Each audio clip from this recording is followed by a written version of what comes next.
ఏమనుకోవద్దు. ఈ మాటలు తీసుకొని జాగ్రత్త పడాడు.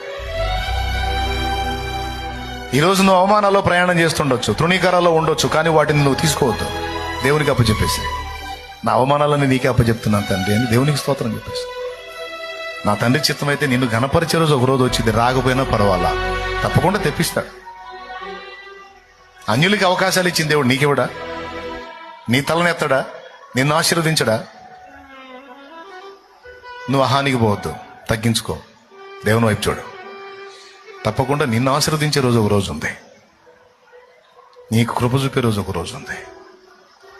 కాబట్టి నీ పరిస్థితులను బట్టి అధైర్యపడద్దు. ఏ స్థితిలో కూడా చావాలి అనే ఆలోచన రానియొద్దు. అది సాతాను చేసే మోసం. ఆయన వైపే చూడు, ఆయన వైపే చూడు. ఇంతేనండి. అది